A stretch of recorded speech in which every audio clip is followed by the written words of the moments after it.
Hello friends, good morning, જય શ્રી કૃષ્ણ. કેમ છો બધા? મજામાં ને? હું આશા રાખું છું કે તમે બધા મજામાં જ હશો. આપણા દિવસની શરૂઆત થઈ ગઈ છે અને આપણે બ્લોગ થોડોક મોડો સ્ટાર્ટ કર્યો. એનું કારણ એ હતું કે ઉત્સવના છેલ્લો દિવસ છે રજાનો, અને પાર્કિંગમાં જે આપણે બ્લોગ શૂટ કરીએ છીએ એ મોબાઈલ લઈને જ નીચે આવતો રહ્યો હતો, એટલે મારે નીચે આવવું પડ્યું બ્લોગ સ્ટાર્ટ કરવા માટે. એટલે મેં કીધું હાલ હવે નીચે થોડોક ડસ્ટબિનમાં કચરો પણ મૂકવાનો હતો, એટલે મેં કીધું કચરો ફેંકી આવું અને વ્લોગ સ્ટાર્ટે કરી આવું, કારણ કે એ મોબાઈલ મારો ઉત્સવ આગળ હતો એટલા માટે. અને બીજું કે આજે છે 19 મે એટલે કે ભાવનગરના રાજા કૃષ્ણકુમારસિંહજી ગોહિલનો આજે બર્થડે છે. અને તમે બધા ભાવનગરના રાજા કૃષ્ણકુમારસિંહજી ગોહિલથી પરિચિત જ છો. ભલે અત્યારે એની ગેરહાજરી છે, પણ આપણે બધા જાણીએ જ છીએ કે જ્યારે આપણો ભારત દેશના રાજાશાહી હતી, અત્યારે તો આપણે લોકશાહી છે, જ્યારે રાજાશાહી હતી ત્યારે એ પ્રથમ રાજા હતા કે પોતાનું રાજ્ય સામે ચાલી અને આપવા માટે તૈયાર થઈ ગયા હતા. એટલે આપણે બધા એ રાજાને ઓળખીએ છીએ, તો આપણે એનો બર્થડે હોય તો એ કેમ ભૂલાય. એટલે ઈસવીસન 1912માં આ રાજાનો જન્મ થયો હતો. 19 મે ઈસવીસન 1912ના રોજ. તો આજે એનો બર્થડે છે. જો રજાની મોજ કેવા માણસ બધે. પછી વ્લોગ શૂટ કરવાના મોબાઈલ લઈ લઈને નીચે બેસી જાય, પછી મમ્મીને નીચે આવવું પડે. જો બે તો છે ને અમારે ફોર વ્હીલની પાછળ સંતાઈ ગયા કે વ્લોગ સ્ટાર્ટ થયો ને તો બે વયા ગયા ફોર વ્હીલ પાછળ. બે ત્યાં છે અને બે આયા. કુલ ટોટલ 4 રમે છે હામાં ગેમ. હું નીચેથી આવ્યો તો મને એવું કંઈક દેખાણું આ કંઈક કરે છે સ્પંચ લઈને. શું હાલે છે ટબમાં? જો કંઈક ભર્યું. શું ઉપરનો કવર તો આપણે ધોઈને સાફ કરી નાખીએ, પણ આ તો સાફ તો કરવું પડે ને. આને પાણી અડાડાય ને. આમાં કેટલું જમ્સ હોય. આ ઘરેલું ઉપચાર છે, કાંઈ ન થાય એનાથી. હું ક્યાં જાણવામાં એવું ઘરેલું ઉપચારનું? તો હું સાફ નહીં કરતી હું ક્યારે. નહીં એટલે જાણવામાં ક્યાંથી? મને તો ખબર જ છે. મેં તો અત્યારે જોઈ શકું. હું આવી રીતે જ કરું. તું હાજર ના હોય ને એટલે તને ખબર ન હોય. હું તો એમાં શું ઘરે આવ્યો જોયું કે આ ટબમાં ઓલું સફેદ જેવું શું હોય ને આ સ્પંચ ત્યાં સાફ કરે. આમાં છે ને બીજું કાંઈ ના હોય. ઉત્સવ આવું પંચ લઈ લેવાનું, પણ તૂટી ગયું આવી હાલત થઈ ગઈ. કઈ ના બહુ નહીં ઘસવાનું, પોલા હાથે.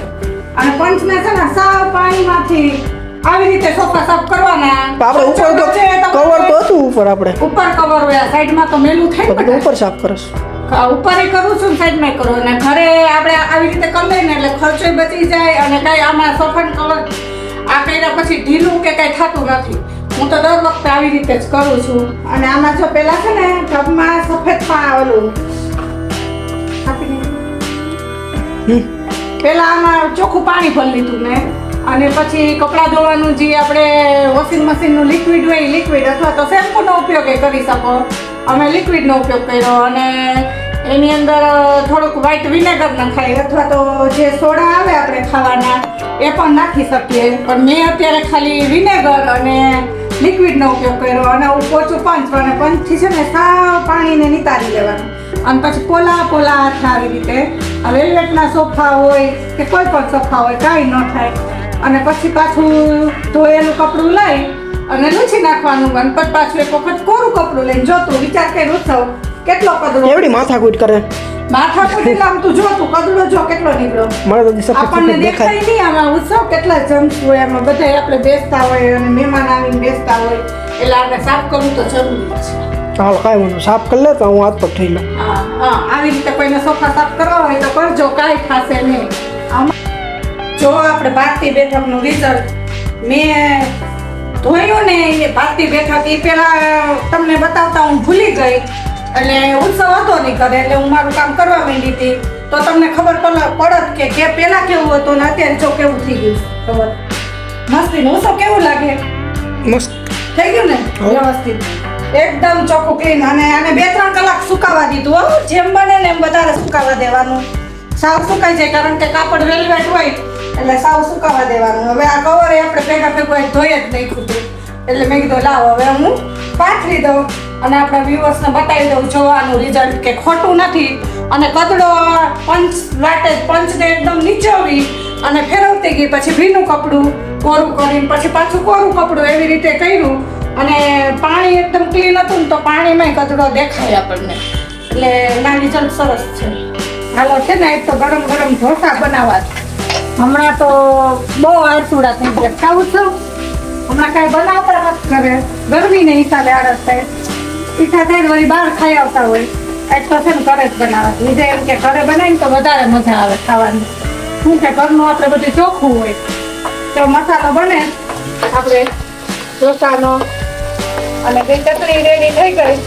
અને હવે મસાલો થઈ જાય એટલે ગરમ ગરમ જો આપણે ખીરું તૈયાર કરી લીધું એટલે ગરમ ગરમ પછી બનાવતા જાય અને બાપ દીકરો જમવા બેસી જાય. હાલો તમે આવજો ગરમ ગરમ ઢોસા ખાવા પહોંચી જાવ, બરાબર ને ઉત્સવ? હા હા હા જો સાહેબે આવી ગયા. ચાલો તો હવે આપણે ઢોસો આવી ગયો છે બની. પહેલો ઢોસો છે આપણે, ચટણી આવી ગઈ છે. આપણે કંઈ સંભાર બંભાર લીધો નથી, આપણે ન ભાવે એટલે મમ્મી ને ડેડી લેશે. અને હવે આપણે ગરમા ગરમ અત્યારે બને છે. સંભાર નથી લીધો, ચટણી તો લીધી ને? હા હા ચટણી ખાશે હો. હા હા ચટણી બતાવી. અરે હા બતાવી. અને ડેડી હવે બેસી ગયા છે. હા, ચાલુ કરો તમે ધીમે. તો ચાલો તમે પહોંચી જાઓ. જય શ્રી કૃષ્ણ બધાને. બીજા દિવસના આજે આપણે સ્કૂલનો પહેલો દિવસ હતો એટલે હું તો સ્કૂલે વયો ગયો હતો. એટલે આપણે સવારે કાંઈ મમ્મીને કામ હતું થોડુંક બહાર બધી વસ્તુ લેવા જવાનું એટલે બ્લોગ સ્ટાર્ટ નહોતો થયો. એટલે સાંજે સ્ટાર્ટ કર્યો છે આપણે. તો બધાને જય શ્રી કૃષ્ણ બીજા દિવસના. ચાલો મમ્મી શું કરે છે? કાલ સાંજે એન્ડ કર્યો તો ઢોસા બનાવતા બનાવતા, અને આજ પાછો આખો દિવસ મારે થોડું કામ હતું અને બહારનું હતું એટલે પછી ઉતાવળનું કામ હતું એટલે બ્લોગ સ્ટાર્ટ નહોતો થયો. અને અત્યારે પાછી જો સાંજ થઈ ગઈ અને હવે રસોઈનો ટાઈમ થવા આવ્યો 7 વાગ્યા. જો ગલકાનું શાક કરું ને ઉત્સવ માટે ભેગું બટેટું નાખ્યું, ટમેટા અને સલાડ સુધાર્યું અને ખીચડી અને ભાખરીનો લોટ બાંધી અને ભાખરી કરવી છે. હમણાં સાહેબ આવી જશે. ડેડી આવી ગયા છે, હવે નાઈ ધોઈને ફ્રેશ થઈ ગયા. એ ભાઈ, આ ભાઈ આવી ગયા હેરાન. પંચર થઈ ગયું એક તો શેઠ છે. ઘણાથી બાસ્કેટ વાળા શેઠ બાજુ વાળા શેઠ નથી. મેં મારે જવું દવાખાને. મને કે ક્યાંય નથી જવું કાંઈ. હા હા વિજય આ તો સોજી જ ગયો. તે ક્યાં થયો તો દડો. બેગી પાટો ઢીલો બાંધી રાખ્યો ને હાવ પોચું રૂ જેવું પંચર પડ્યું છે. રસી થઈ ગયા હશે. લોહી જ નીકળ્યા રાખે. આ હવે આના જેવો થઈ ગયો છે લેવલ. કાંઈ લેવલ નથી. લેવલ જ છે. આ હવે સોજી એ તો એટલો તો હોય ને. હવે પાટો ખોલ્યો તે તો આ ડબલ હતો. 2-3 વાર કાઢ્યું એ લોહી. નીકળે જ ક્યાંથી? ત્યાં પંચર આવ્યું. ઉયાથી પંચર કર્યું. એમાં ડોક્ટર આગળ એ હોય. ડોક્ટર પાસે જાય તો એ જ કરે. આ પંચર ઘર કરાવવું ન કરાય. એમાં કાંઈ ન હવે તો કાંઈ નથી પૂરું. ડોક્ટર પાસે જાવ ને તો પંચર કરીને આ મરેલું લોહી કાઢી ટિંચર ને લગાડી દે અને પાટો વાગે તો નું ના ઉપડે. એક કામ ના નીકળે પણ 2-3 દી નીકળે. આજે 2-3 વાર ડ્રેસિંગ કરી દે ધનુર ન ઉપડે. આ ધનુર ને આપણે શક્યતા છે. ઘણું આમાં કાંઈ થોડું મોટું લાગ્યું થોડું ઉપડે. આથી કાચ તો લઈ ગયો ને કાચ એ કાંઈ અંદર ઉપર માયડું તો લોઢું જ ને તમે ઉયાથી જ કર્યું ને. ફૂયો ના ઓલો હોય SS લોઢો ના અડે. SS સ્ટીલ તમે કહેતા હતા ઉયાથી. આથી સ્ટીલ નો ફૂયો બને. જો તો ખરા ઉત્સવ હજી જો કેવડું હવે એકટી રહે કાલી નો રેડી થઈ કાળું લોહી નીકળતું હશે ને વિજય. લોહી ભેગું કાઢવી દીધું. આ હજી છે પણ એ કાંઈ હાઈ શાંત તો હજી 2 વાર કાઢશું તો રેડી થઈ જશે. તો કેમ જીવ આલે? અરે શેઠ તો માગ છે તો બાળી ખાશે. આખો ગાભો ફૂટી ગયો. સારું કહેવાય તમારી સેવા સારી કરે. આજુબાજુ વાળા શેઠે જો અમારા વિજયની સેવા કરે. માન સારું છે હો. ચાલો હવે જમી લઈ. 8:30 થઈ ગયા છે. પાટો વાળી ગયો એ તો ખાલી ઔપચારિક વાયરો હતો. એ કે ભરાય નહીં. પાટો તો વારેલો જ રાખવાનો.